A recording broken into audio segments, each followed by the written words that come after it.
Well, hello, everybody. Again, I'm Paul Rabalais, probably your favorite estate planning lawyer, probably your favorite because you probably don't know any others. Coming at you live from 6300 Corporate Boulevard in Baton Rouge, Louisiana. It's our office. We have a nice, really nice two-story office building. I'd say normal days, there's probably 60, 70, 80 people in the building. Right now, there's probably three. All right. Good to be here. Good not to be cooped up in my home. Normally I stay at home, but came here to do the presentation, good lighting, and also take care of some paperwork. So I have a lot to share with you today. This is part of a small part of a six-part YouTube live presentation that I'm doing. 6 different topics, all related to estate planning. If you missed the one yesterday, guess what? You're in luck. You can go look at it on YouTube. It has to do with making sure all the taxes are minimized or avoided as you structure what you have to leave things to your spouse, to your kids, to others, loved ones, and how to minimize all the estate, income, capital gains, tax consequences to all of that. So I love it when people do some chat stuff. JJ, all right, glad you're here. Glad you're here. Glad to be getting you these talks. If you want to just throw something out there on the chat that's positive, that's constructive, where we can understand it because grammatically it's at least halfway correct, that would be phenomenal. What also would be phenomenal if you hit that like button that you see with a thumbs up, that tells YouTube, hey, people are watching and liking Paul's videos, and YouTube says, I'm going to go show these videos to more people. So YouTube algorithms does their thing. So two of you right at the same instant, smash the like button. Fantastic. All right. And thank you, a Vampire Slayer. All right, great. And glad that you're here. Okay, I don't want to waste your time. I don't want to mumble and jumble. I don't want to be slow. I like to be fast. I like to get to the point, and then you can spend the rest of the 23 hours of your day watching reruns and news. So although our country is getting a little bit back to normal, like to see it, but if you are old, hate to say it, stay home. If you're sick, stay home. If you have a bad immune system, stay home. If you're young, wealthy, lots of vigor, be cautious, but it looks like we're getting back to normal slowly. Always anxious to see what's going to happen with football season. If you know anything about football season, boy, that would be fantastic if you put it in the chat. And then there's college, and then there's NFL, might be something, who knows? But I look at it every day and still no answers. All right. Thanks you, Shetty Malik, for being on as well. All right. Let's get right to it. The topic of today is if you have a living trust, watch this. And this is a really popular topic, a really necessary topic for anybody who wants to just protect what they have for their family, simplify the settlement of what they have, where none of us are going to live forever. We're all going to pass away, unfortunately, at least that's what I hear. And so why not educate yourself to find out how you can make that easiest on the people that are most important to you, whether that's your family or other loved ones or relatives or friends or colleagues that, you're likely to wind up leaving something behind. Let's make it easier for people. So there are mistakes made in that process, and that's what we're going to talk about here today. Okay. And the reason I look this way, got a little outline. I made 2 copies of it. So I'm going to be following my outline here. It's taped up to a book called The Art of War, because that's a really big book, and I could prop up my outline. All right. So when I said, if you have a living trust, watch this, I want to start with the basics, because I think a lot of people who watch these YouTube stuff, they're kind of square one. I don't even know what a trust is. All right. So let's first talk about what a living trust is. When I said in the title, if you have a living trust, watch this. Trusts, they're categorized into all kinds of different kinds of trusts. But when we say living trust, we're usually referring to living trust versus testamentary trust. So when we look at it that way, there's 2 kinds of trusts. There's living trusts, which people set up while they're alive. May make sense to you. They set it up while they're alive, called a living trust. If you look at the Latin stuff, it's called inter vivos trust. And that's a trust that someone sets up while they're alive versus a testamentary trust, which doesn't exist until you die. And the testamentary trust, the terms of it are in your last will and testament. So that's, again, hence, kind of sneaky here.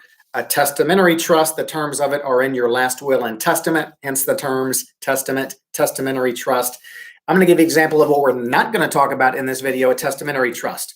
Joe Blow writes his will. Joe Blow in his will says, when I die, I leave $25,000 to my grandchild in a testamentary trust, and my grandchild's parent will be the trustee, and my trustee can use the funds for my grandchild's education. And then once my grandchild either graduates from college or reaches the age of 25, I'm making this up as I go along, there can be any number of terms there, then my grandchild can have the remainder of the money. But since that was in Joe Blow's will and that trust doesn't exist until Joe Blow dies, that's a testamentary trust, which is the opposite of a living trust. A living trust might be Joe Blow says, I'm going to transfer $25,000 to a trust for my grandchild today. And so a legal document, a trust instrument gets created. The trustee of that trust might be the grandchild's parent, goes to the bank, sets up a trust account with son as trustee, and there's a legal trust instrument. All that was set up while Joe Blow, who's called the settlor or grantor, he's alive. And so that's a living trust. It was set up while Joe Blow was alive.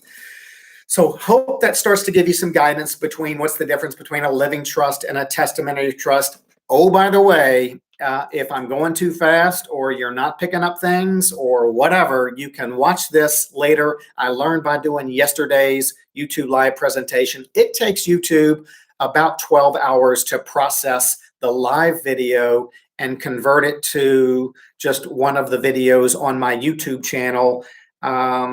DN said, I am pooter stupid. I'm not sure what pooter stupid means, but it probably means some form of stupid. If anybody wants to tell me what pooter stupid means, feel free. But it must be, again, one form of, how do I find all of your videos?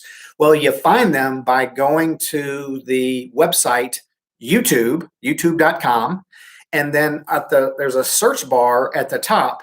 And my suggestion would either be type in the name of my channel, Rabalais Estate Planning, LLC, or if there's a particular topic that you're looking for, such as, what to do or what is a revocable living trust, type that in the search bar, and then YouTube will find all those relevant videos related to that topic, just like a Google search, if you ever look at Google. In fact, YouTube is the second most searched website after Google. So YouTube's really popular, and YouTube is owned by Google.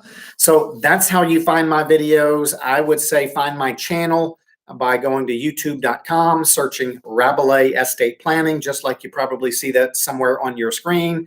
And then my channel will pop up. And then you can even do a search within my channel, search the 400 plus videos. Okay, but it is really important that you, at this moment, become one of those elite, be the 7th person to like this YouTube live video. I just hear really good things are going to happen to the 7th person who punches the like button today on my video. All right, there you go. Congratulations. Good things are going to happen to you today. All right, very good. All right, so let's keep going. We talked about living trust versus testamentary trust.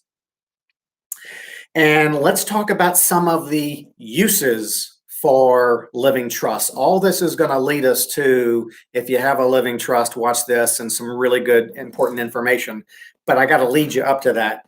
So what are some of the uses for living trusts? I would say maybe in order of their popularity from maybe number 3 is really rich people who worry about the government taking their estate or 40% of it when they die.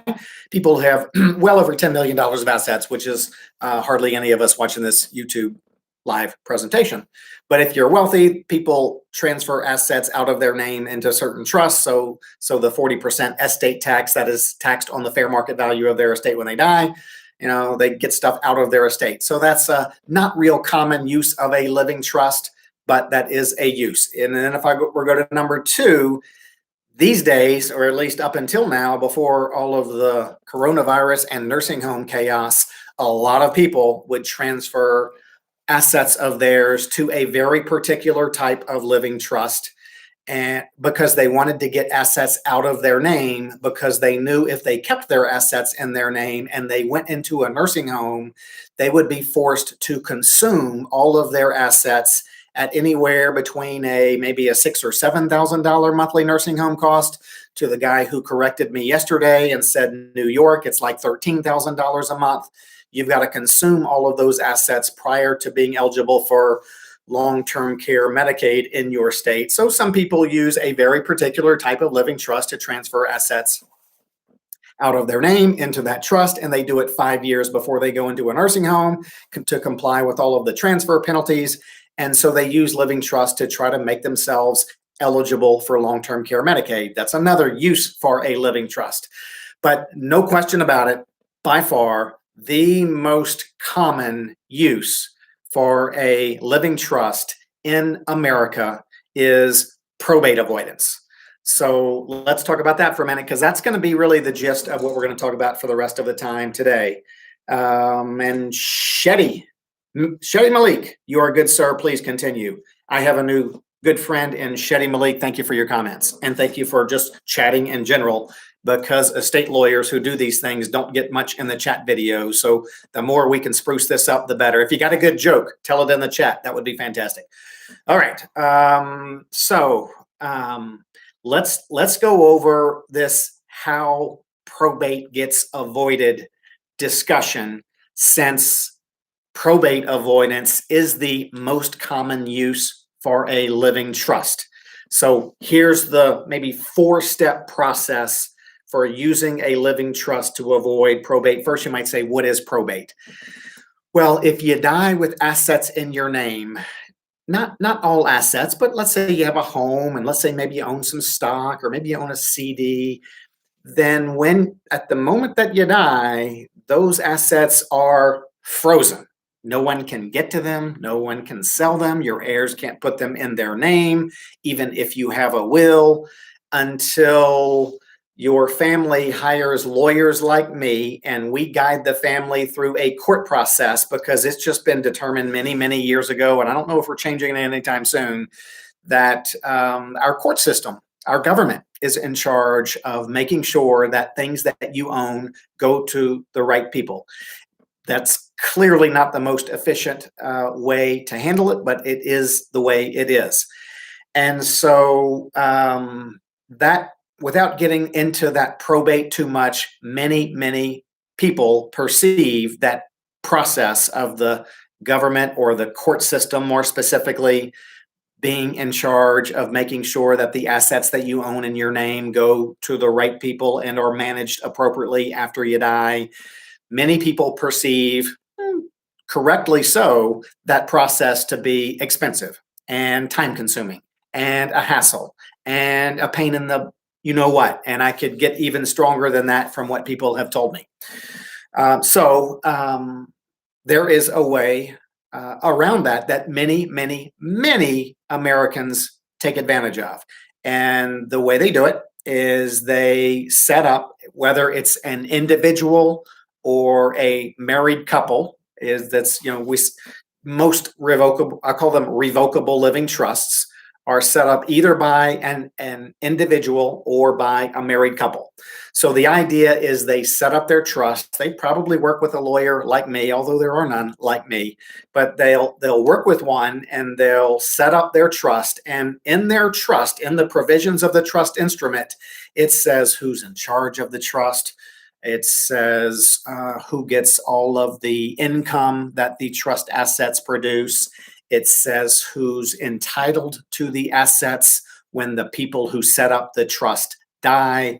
And it really is a whole mechanism that replaces the will, assets get frozen, courts oversee everything. Things that are in a trust when you die, they don't need any court or attorney involvement. You will set up your trust. You'll name yourself as the trustee of everything while you're alive. You'll set up your trust so that you can do whatever you want to with the trust assets. You put no restrictions on yourself, but it's titled in a way so that when you die, the successor trustee that you named, remember you're the first trustee, the successor trustee that you name, maybe one of your kids if they're adults, will immediately have the authority and the ability to, if this is what's stipulated in the trust instrument, to transfer those assets in the trust from your trust to what's called the principal beneficiaries of your trust, otherwise known as your heirs. So the idea here, dad and mom set up a trust. They have 3 kids. They don't want the family to have to go through the court system when each of dad and mom dies. They set up the dad and mom revocable living trust with dad and mom as the co-trustees, with the survivor of them as the trustee after one of them dies.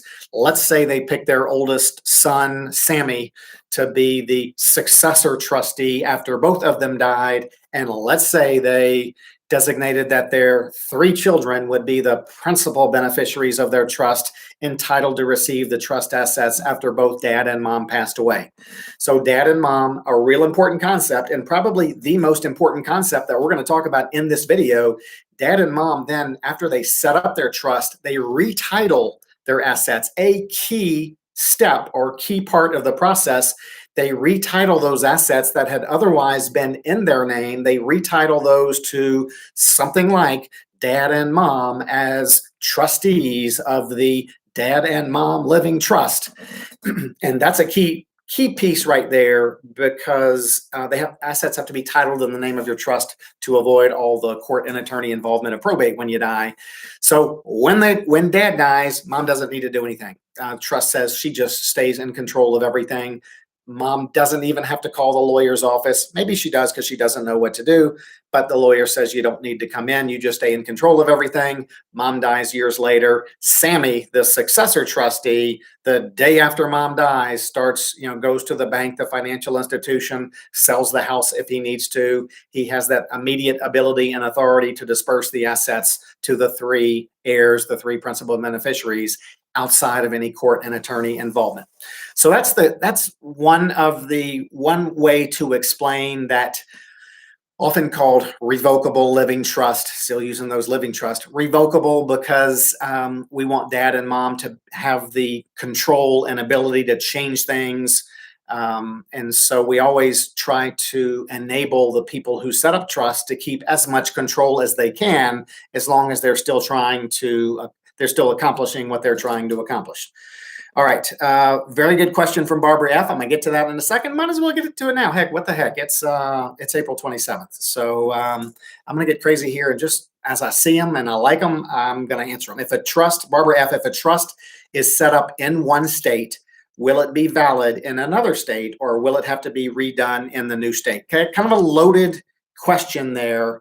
I would say in general, if someone sets up a trust in, I'm going to use states other than mine. I'm in Louisiana. Let's say somebody lives in Texas. They set up a trust in Texas, and then they move to Florida, and they die living in Florida, and the trust that they have was set up in Texas.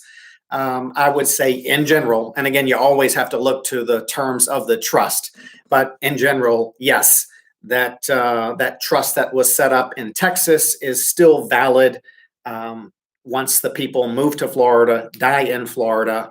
Now to make my answer more difficult, I'll tell you, if they are going to move to Florida and plan to be in Florida for the duration, I would say, take your Texas trust, bring it to that Florida lawyer. There's some state-specific issues that can vary from state to state. So I'd have an estate planning lawyer in Florida review what you did in Texas, just to make sure there aren't going to be any glitches when you pass away that could have been resolved easily from your Texas trust. Maybe another issue is maybe 1 or 2%, maybe 1% of, and I'm just guessing, of trusts, because of family conflict and all that, there are problems. And under that hypothetical example that I gave you, the Texas trust probably says if there's any dispute, it will be resolved in a Texas court.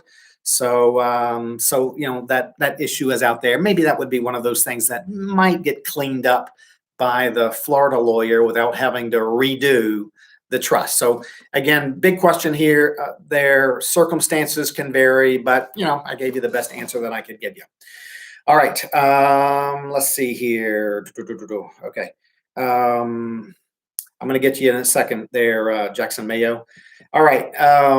So let me go back because I almost hesitate to start answering some of the chat questions because the way my mind works, if I get interrupted with questions, I got to go back to the beginning of the presentation and start all over again. So we don't want to have too many, interruptions.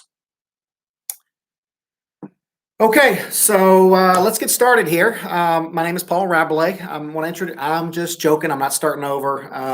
It's just probably the only joke I'll tell you on this YouTube live presentation. But if I had you there for a minute, punch the like button. Okay, so now we're going to go to where we were. Is you should have an understanding that assets that are in your name when you die, and I'm going to get to a minute where there's non-probate assets, there's 401ks, there's life insurance, but generally assets in your name when you die, they're frozen, even if you have a will and your survivors are going to have to, go through the court and attorney involvement, which most people perceive as taking, months or years and spending thousands or tens of thousands, or in some cases even more than that, of, probate, court and attorney involvement expenses. And sometimes all that delay and stress leads to conflict because, people have expectations that things shouldn't take long, and then they start laying blame on certain people, families fall apart. So in many cases, just the quicker we can get things done, the easier it is to maintain or enhance the survivors' relationships. Okay, so I think you should understand at this point, assets in your name, they get frozen when you die. Your survivors will take your will, hire lawyers, go through the court system. Judges will be involved. Judges will sign orders throughout this court process, ordering banks and financial institutions to transfer those frozen accounts to certain heirs or beneficiaries. And that whole process is inherent with cost and delay. So what many people do, the people who get a little bit proactive and the people who really explore the options for making it as easy as they can on their survivors, many of those people, not everyone, but probably overwhelmingly most, do like the concept of setting up their revocable living trust, or let's just call it their living trust, titling assets to their living trust. They die, family doesn't have to go through the courts. Family member is successor trustee, disperses assets out of the trust pursuant to the terms of the trust instrument, and everybody goes their merry way. 100% of the family assets remain in the family. All right, so I will hit on Mr. Mayo, Jackson Mayo. I've heard that one, and I guess you're seeing these live. I'm not experienced enough with YouTube Live to know that you're even seeing the live chat. I gotta think you are. I've heard that the one cannot be all three parts: grantor, trustee, and principal beneficiary. Grantor, trustee, and beneficiary. Does naming yourself grantor as an income beneficiary allow you to use the property during life but still be valid? So you say the three parts, and that's a really good question. In your typical living trust, and let's just keep it simple. Let's say one person is setting it up. Let's say dad is setting it up. He's got the three kids. He wants to leave things to, but it doesn't even have to be leaving to the three kids. It doesn't matter. So dad would typically be the settlor, or grantor, same thing, the person who set the trust up, the person who transferred assets to the trust. Dad would also be the initial trustee. He'll name one or more of his kids or some other person to be the successor trustee. Dad is also going to be what's called the income beneficiary. So if the trust assets produce income, if there's a CD in the trust or there's some stock or other investments in the trust that produce some income. Dad's entitled to all of that. But typically, it's the heirs or the kids or whoever dad wants to get the assets when dad dies. That's the principal beneficiaries of the trust. So you have two different kinds of beneficiaries. You kind of lumped it together, grantor, trustee, and beneficiary. I would say a person is, when they set up a living trust, they're typically the grantor or settlor, whatever you want to call it, or trustor, call it that. They're also the trustee. They're also the income beneficiary, but their heirs are the principal beneficiaries. Hope that helps. I have heard of a concept. I've had some real estate title examiners, not many. I think it happened once or twice in the 30 years, contact me and they say, because of this concept of confusion, not confusion like I don't understand, but this confusion of one party being everything, that's an issue. But here in the living trust scenario, typically others are principal beneficiaries. Hope that helps. All right, I just know that Barbara F has 2 questions. Okay, very good. I'll get to that in a second too. Keep them coming. Love the questions. Hadn't seen a joke yet. Love that 10 people have smashed the like button. And if you got a red subscribe button, hey, you can be one of the elite. Only about a little over 5,500 people in the world have punched the red subscribe button to my YouTube channel. So you can be one of those elite to really add yourself to the people who are subscribed to my YouTube channel. What that does, I don't know who has subscribed. All I know is, I think what it does is, when you go on the YouTube website, YouTube's going to show you some thumbnail images of some videos. And if you have subscribed to my channel, they'll probably show you one or more of my videos as one of the kind of optional videos that you could click on to watch. But it really helps me and helps me get out to more people, the more people subscribe and like. So I see the numbers going up. That is amazingly fantastic. All right, so now I'm getting into the mistakes. So now we're getting to the beef of, if you have a living trust, watch this. And now I want to get into the why you should watch this if you have a living trust. First of all, if you have a living trust, congratulations. You've taken some effort to make things easier for your family. When a living trust works, it is a beautiful thing. Dad dies, mom's grieving, kids are grieving. They've got enough junk to deal with, whether it's the funeral home or the Social Security office or Medicare, sometimes life insurance. And when they have to add to that an entire court proceeding, it's rough. And so by setting up a living trust, you've made an attempt to make it easy for your family. Congratulations. You are to be congratulated. All right. So here's the biggest mistake. I'm going to say mistake. It's because it's lumped into something we're going to talk about here for the next few minutes. The big mistake, and a lot of people don't understand what the word funded means. I'm going to break it down for you. The biggest mistake of those who set up a living trust in an attempt to enable their family to avoid probate when they die, the biggest mistake is their trust doesn't either get or stay funded. What does funded mean? It is really important, if your goal is to keep your family from having to go through all the attorney and court involvement when you die, it is critical that you retitle assets that are in your name that would otherwise have to go through the court system if they were in your name when you died. You want to make sure that those assets are titled in the name of your trust when you die. So when you set up your trust, that's when you want to make sure you retitle assets. The best way to go through this is, let's go through kind of asset class by asset class, the types of things that most people own and how those things get retitled. Okay, so now I'll take so Barbara F., you said you had 2 questions, maybe both. Yeah, I guess that is 2 questions. 2 questions in one chat. That's efficiency, Barbara. Congratulations. Thank you. Can the trust be the beneficiary of the IRA, and what should be the cost of setting up a trust? Okay, so I'm just going to jump in and answer that question. Can the trust be the beneficiary of the IRA? It can, but should it? is another story. I'm going to give you a quick answer. If, and let's just say, Barbara, let's say an IRA owner has 3 kids, 3 adult kids, and the kids are adults and the kids are responsible. Really, it's easiest if the mom just names her 3 children as equal beneficiaries of the IRA, 1/3 each. Mom dies, money goes into inherited IRA accounts for the 3 children. And by the way, under the new Secure Act, kids have 10 years to take the money out and pay taxes on it. All right. So now sometimes it is not that clean. So let's look at an example where mom has young children, or mom has adult children, and mom is scared to death to leave one or more of her adult children money in a lump sum that they could just go blow.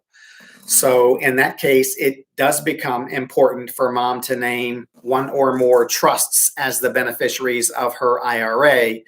So, so sometimes mom will name a living trust or her living trust as the beneficiary of a part of or all of her IRA. So can a trust be a beneficiary? Yes. Should it be in every circumstance? Not every circumstance, but when appropriate, got to do it. What should be the cost of setting up a trust? Boy, that's a tricky one, Barbara. So I'm going to give you my best but vague answer to the how much should it cost to set up a trust, because you could talk to 5 different lawyers, 5 fingers, and get 5 different answers on what that should be. I can't speak on behalf of all of those. This is the best I can tell you. And this really limits people, but I live in Louisiana. So for people who live in Louisiana and want to find out what details are, like what should be the cost of setting up a trust, you go to my website, RabalaiSestatePlanning.com, or you look in the description to one of my videos, and you can see where you can click on a link, which takes you to my calendar, which enables you to schedule a 15-minute call with me. And during that call, I can find out your circumstances, ask you a few questions, and then let you know what any reasonable amount would be to take care of any kind of legal services that you are requesting that we take care of for you. But I can't give you a number here, and every lawyer is different, and every trust is different, and every family is different, and what they own is different. So there really has to be some dialogue first. But that's a great question, Barbara F. Okay, now I want to go back to the different classes of assets, and I'm seeing 31 of you. Stay with me here. I don't want to see that. I want to see that 31 number go up a little bit as people join us, although it's getting kind of late. Want to see the like number go up. Congratulations to that elite 12 of you who have punched the like button. Y'all are just in a special status in the stratosphere of people who like at least one of my videos. If you want to join that class, just click the like button. All right, here we go. Asset by asset, mistakes made, what to do about it. First one I'll go through is real estate. All right. Most people own a home, and if they die with that home in their name, then right after they die, the home can't be sold. The home can't be put into anybody's name immediately. The courts have to oversee all of that, and then there you go with delay and difficulty. So what many people do, they transfer their home and their other real estate to their trust, so that when they die, the successor trustee, maybe the day after the grantor or settlor dies, that successor trustee plops a for sale sign in the yard, finds a buyer, sells the house, disperses the money to the principal beneficiaries outside of any court and attorney involvement. But to get that simplicity, the house has to be transferred to the trust while the person who set up the trust is alive. In a typical scenario, when we set up a trust, at the time they're signing their trust, they're also signing the transfer document, transferring their home to their trust, all done at the same time. So you typically need, the lawyer or help handling that real estate transfer, because it has to be worded a certain way, and it has to be recorded in the land records where you live or where the house is. So it's really important to make sure your real estate gets transferred to your trust. Couple of other notes on that one. If you acquire real estate after setting up your trust, common mistake. people kind of forget they have a trust. So they go buy a new home, they buy it in their name, they never transfer it to their trust, they die, probate's necessary. So you want to make sure you acquire that home in the name of your trust. Title people will prepare all the purchase paperwork and just tell them, I'd like to title it in the name of my trust. If you're getting a loan, some banks will say, well, we want you to buy it in your name. Well, buy it in your name, and maybe the same day you buy it, transfer it to your trust. Easy to do. So make sure that after acquired property is titled in the name of your trust. You typically don't even have to go back to the lawyer who created your trust, because your trust instrument, the terms of it won't change. You just need to make sure as you acquire new assets, they're acquired in the name of your trust. So real estate, make sure that your existing real estate gets transferred to your trust, and make sure that any after acquired real estate is acquired in the name of your trust. Now, many people, especially those who own rental property, they own real estate in an LLC. So you're not going to see all these formal transfers of real estate to a trust. You'll simply transfer your LLC, limited liability company, membership interest to your trust. And then since the LLC owns the real estate, that in theory transfers the real estate to your trust. Okay, so that's your real estate. And sometimes mistakes get made, things get overlooked. People set up trusts. They move to another state, just like the question before, or 15 years later, they buy a new home. They just forget to acquire it in the name of their trust. And so now you have no reason not to forget, because you watched this presentation during the coronavirus pandemic. Second thing I'm going to get at is investments. And there's people own investments in different forms. Really what I'm going to refer to is just I'm going to call it the traditional brokerage account, as opposed to the IRA that I think it was Barbara or somebody referred to earlier, or the 401k, which you have with your employer. You see, if you own investments inside your 401k, your IRA, you can name designated beneficiaries, and you will name designated beneficiaries on those retirement accounts. By their nature, those accounts don't go through probate. Those can stay in your name. You name beneficiaries, you die, the beneficiaries work with the financial institution wherever those accounts are held. Money gets transferred to the beneficiaries outside of any court and attorney involvement. So those IRAs, those 401ks, those other retirement accounts where you have beneficiaries, they avoid probate by their nature. So I'm talking about, you own 1,000 shares of ABC stock, and it's not in your retirement plan. You just, you inherited them, you bought them, and they're in your name, or they're in a joint account with your spouse. And just realize there's a difference between a joint bank account, where when one spouse dies, they have a joint bank account, the survivor can still access and write checks. Different with joint investment accounts. And I realize in some states there's joint tenants with rights of survivorship. Louisiana, we don't recognize that. But let's just keep it simple here. One owner of a brokerage account, and it's in his name. John Smith owns 1,000 shares of ABC Inc. stock, and maybe he owns it through some transfer agent like ComputerShare. Maybe he owns it in some brokerage account at Charles Schwab or Fidelity Investments or Edward Jones or any of the other big boys. And that account needs to be, if he's trying to avoid all the probate stuff, that account needs to be titled in the name of the trust. How does they do that? I'll give you an example. We have a lot of our clients have accounts at Charles Schwab. They can go online. They retitle their account. In Charles Schwab, they don't even have to get a new account number. And so they just retitle it from John Smith to John Smith as trustee of the John Smith Trust. That way, when John Smith dies, now the account's not frozen. The successor trustee can go to Charles Schwab. Here's the trust instrument. It says, I'm the trustee. Now that John's died, here's the proof that John died.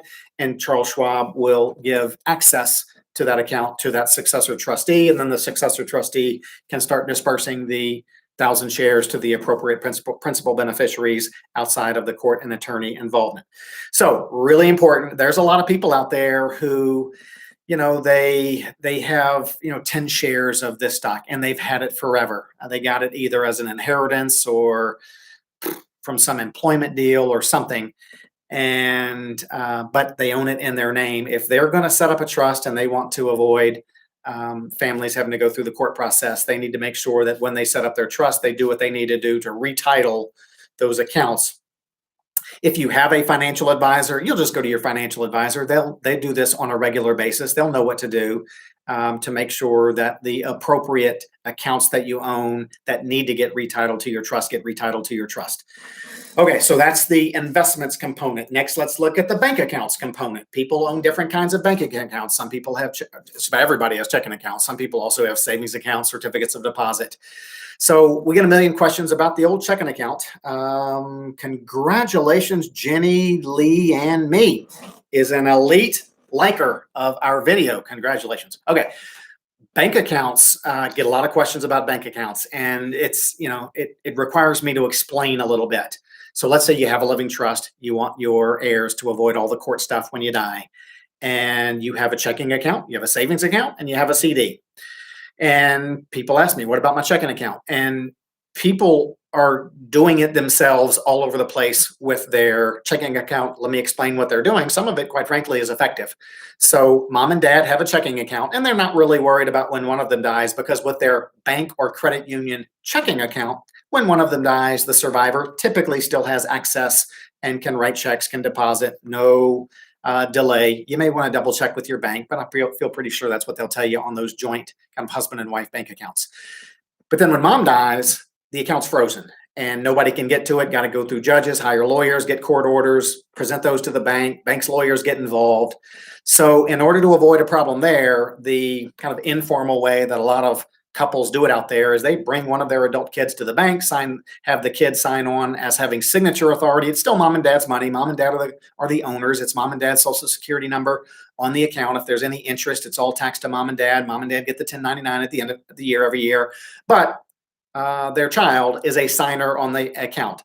Typically, what that does is if mom and dad die, the child can still access the account. It doesn't necessarily give the child ownership. The child may be accountable to the heirs of mom and dad, but it does give the child access. Now, if that is your plan, great, go check with your bank. Don't ask your lawyer if that will work. Ask your bank. Because every bank has different rules, and you want to make sure it's going to work in your circumstances. So a lot of people do that, and then some people do the same thing, quite frankly, with their savings accounts and their CDs. Other people who aren't quite so comfortable putting their child on as a signer on their $250,000 CD, they'll simply go to the bank and they'll retitle that CD in the name of their trust. Now only mom and dad have the authority to access that account. Now, when mom and dad both die, that successor trustee does get the instant ability to access the account in order to disperse it to the principal beneficiaries, but it doesn't put the child on the account while the parents are alive. So you've got to kind of look at all that checking, savings, CD stuff, maybe work with your lawyer, maybe work with your bank and figure out the most appropriate way to do that. State law can vary a little bit, so be aware of that. All right, if any of you have any experiences with that, like, hey, mama put me on her account, she died, it made it easy, I was able to access the account, she had $15,000 in the account, I just divided it up among me and my two siblings. I took a little extra because I took care of mom. No, I'm kidding. But so feel free to share that stuff. I think not only our 33 people who are listening now, great job, everybody. 33, hey, I made 33. But also all those hundreds of people who will watch this after, because I know in yesterday's YouTube Live, I think there was about 30 people watching it, but I know that already, I think a couple of hundred have watched it because so many people watch the recording afterwards. That's great. All right, so here we go. Vehicles. Oh, I live in Louisiana. We got a simpler rule. Motor Vehicle Office, OMV, Office of Motor Vehicles. They have come up with a way to enable you to leave your vehicles in your name and provide for some documentation so that they can be transferred out of your name to your spouse, to your kids after you die without judges getting involved. It's a state-by-state issue, so check with your estate lawyer, your Office of Motor Vehicles, to see how you should title your vehicles so that when you pass away, it's not a legal nightmare with a bunch of mumbo jumbo and bureaucracy to transfer the $750 Buick Grand Marquis 1978 version to whoever. All right. All right. Good questions here. I'm coming. All right. Let me see what we got. Okay, so going back to the different classes of assets. So those were the big ones. The real estate, got to make sure that's in your trust. The investments, got to make sure that's in your trust, not your IRAs and 401ks that have beneficiaries. Just like life insurance, you have beneficiaries. Your bank accounts, some people put those in their trust, some people don't, but provide for other mechanisms so that survivors can access that money. Vehicles, it's a state Office of Motor Vehicle issue. Get a lot of questions about personal effects. Paul, I have all this artwork. I've got this thing that the Louisiana, all the members in 1990 that the Louisiana Supreme Court signed admitting me to the bar. I want to provide for who gets all of that stuff. See, pretty neat there. It's got my name. Oh, there's my name. All right. Paul Andrew Rabalais. Okay. So what do you do about all the personal effects, the jewelry, the guns, the furniture, the gold, the silver, what's in the safe deposit box, the jewelry, if I didn't mention all that. So that stuff is typically not titled. And you know what? The practical answer is when mom dies and there's just a bunch of non-titled stuff, the kids just go in and take physical possession of the stuff, and then it's theirs. So that's assuming they're all cooperative and they do it in a way that's amicable. Yes, people have fought over the personal effects before, but let's just from a ease of transferring ownership, personal effects really just kind of are, physical possession is handed down. Unlike a vehicle where it's titled with the Office of Motor Vehicles, that's more formal. Unlike shares of stock, which are titled, and you've got to make sure that's in your trust. So maybe I made it too simple, but as soon as I start explaining that to our clients, they're like, "Oh, we get it. We'll give them some guidance or something, and they can figure it out, or they can do this one picks first, second, third, second, first, blah blah blah, or we'll put little post-it notes on the bottom of the chair, or they can, or parents will say, we'll just let them fight over it, ha ha ha." Okay, so that's the personal effects. United States savings bonds. Sometimes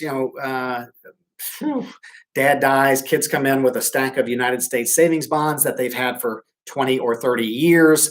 And again, got to get those titled in the trust. It's easy online to transfer United States savings bonds to a living trust. Just got to do it. Otherwise, the banks, where when someone goes to try to cash in the savings bond or sell the savings bond, the banks, they're going to need to see a court order.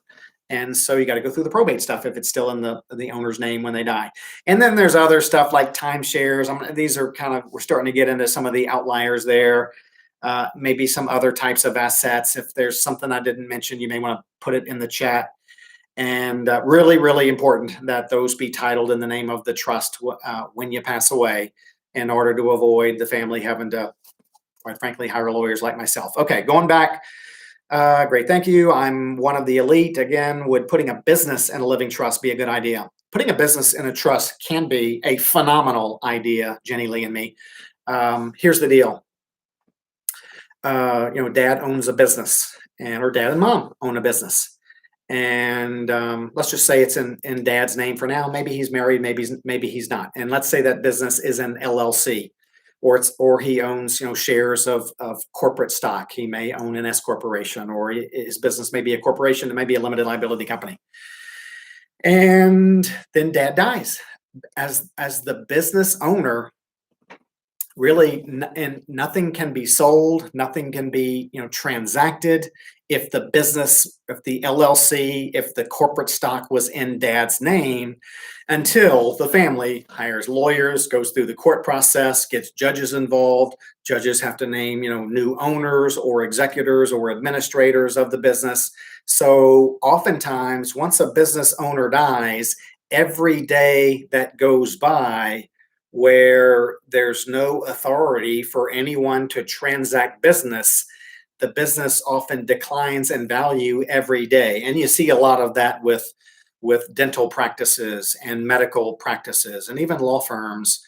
And however, if dad had transferred his LLC membership interest or his shares of corporate stock, if he had transferred those to his trust while he was alive, then the day dad dies or the day after dad dies, either one, that successor trustee of dad's trust has immediate authority to continue running the business and transacting and even selling the business if that's appropriate, without needing to get, judge's orders and all the delays that are inherent in that. So since there's certainly no tax consequences to transferring any asset to a living trust. It's not a taxable event, and that doesn't save or cost any taxes, but it's really can be a real simplifying issue once a business owner or an asset owner dies. Okay, so let's go back to some questions, and then I'm going to give you a really phenomenal summary. Especially, I might just take the people who haven't clicked the like button yet, and I might exclude y'all and not give you all my summary, because so it's really important that you smash that was mean. I shouldn't have said that. Can't do it anyway.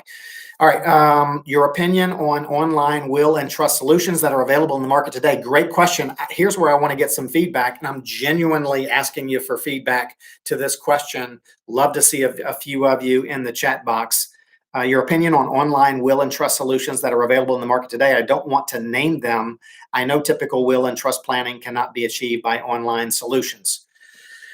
Oh man, that's a great question. And again, I'm going to ask you some feedback. So, and this is really kind of personal to me. And as part of a project I'm working on, I pretty much went out there and looked at all of the online legal solutions. You say you don't want to name them. I'll name a few, not in the interest of trying to criticize any of them, but the elephant in the room, obviously, unless I'm wrong, which I don't think I am, is LegalZoom, because you see it advertised so often.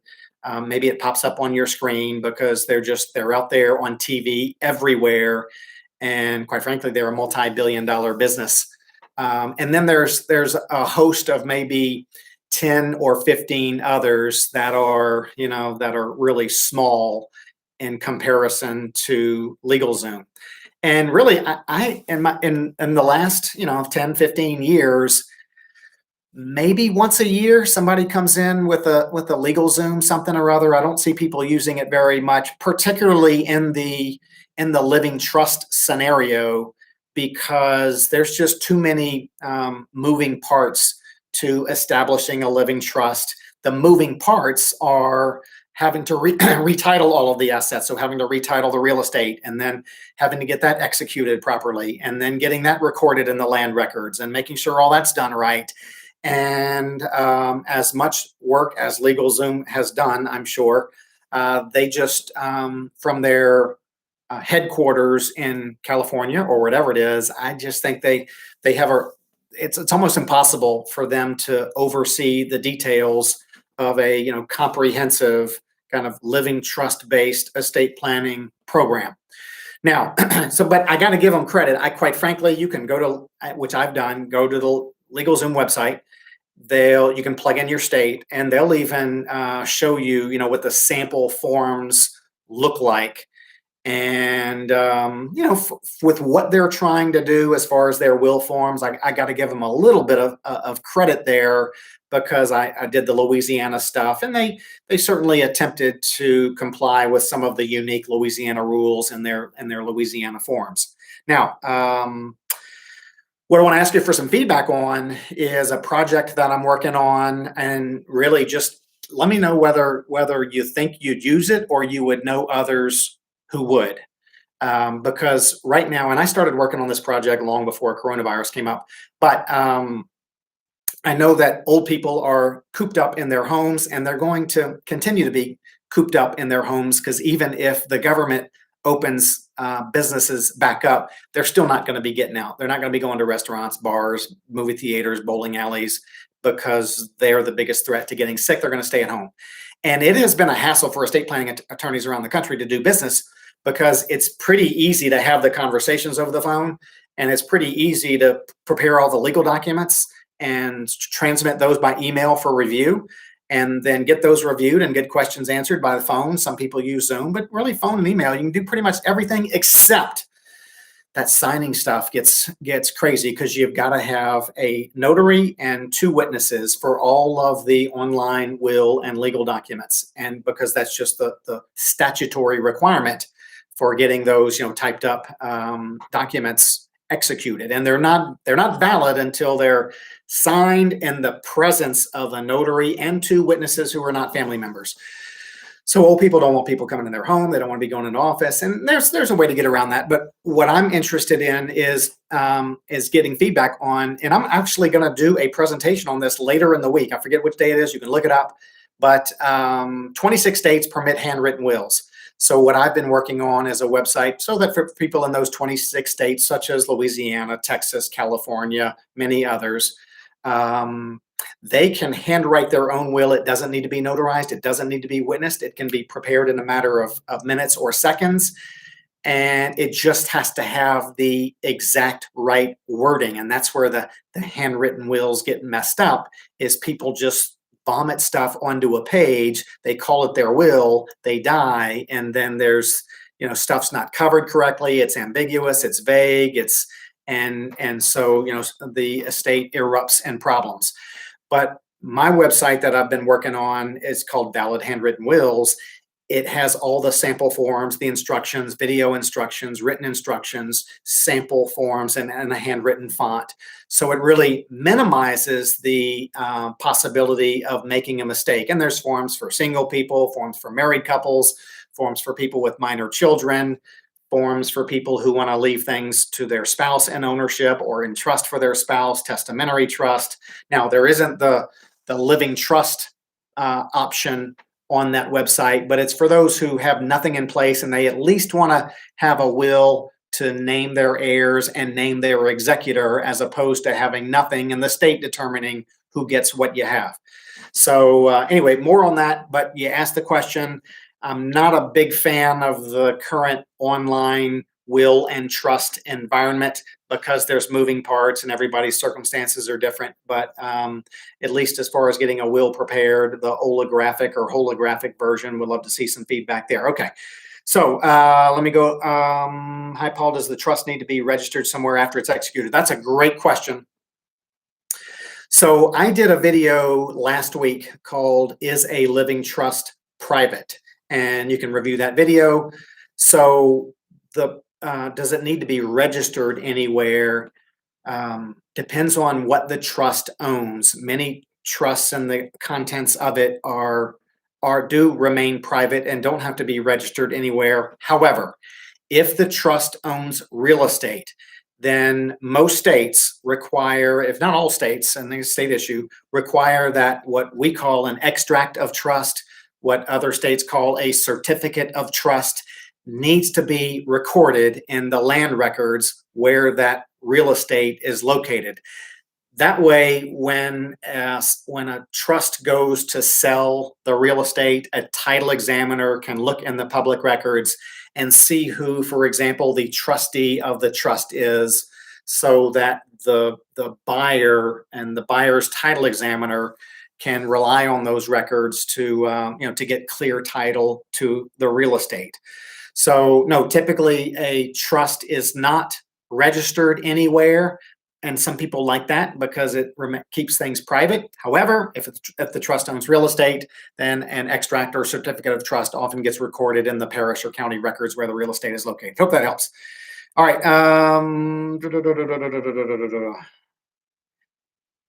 The condition being upon the death of the drafter, the person who would be the grantor. Okay, I'm not really sure what you're getting at there. Set up a condition precedent contract for the distribution of non-title property with his paying dollar.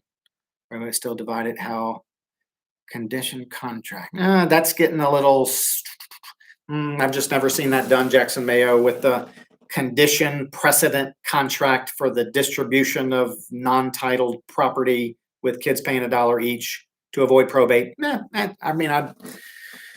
I'd listen to that, and I've never seen it really done that way, but I would say I'd be happy to explore it. All right, so here we go. Bottom line here, if you want your loved ones to get the benefits of a living trust, you do need to work with an estate lawyer. Even the LegalZoom stuff, not good enough to cover the intricacies of a comprehensive living trust, fully funded living trust estate planning program with all the other kind of ancillary pieces to it. Because when someone sets up their living trust, they're not just signing their trust. They're doing all the transfers, they're doing the extract, the certificate, getting it recorded in the land records. They're also retitling and having conversations about whether investment accounts, bank accounts, vehicles should also be retitled. So you need to work with a lawyer who really understands your state specific stuff, get all that done. And then the key, make sure that things that need to be transferred to your trust, the title of which need to be transferred, which was the contents of this, get transferred. And just as important, as you acquire additional assets after you create your trust, make sure those get titled in the name of the trust if that's what's appropriate to do so.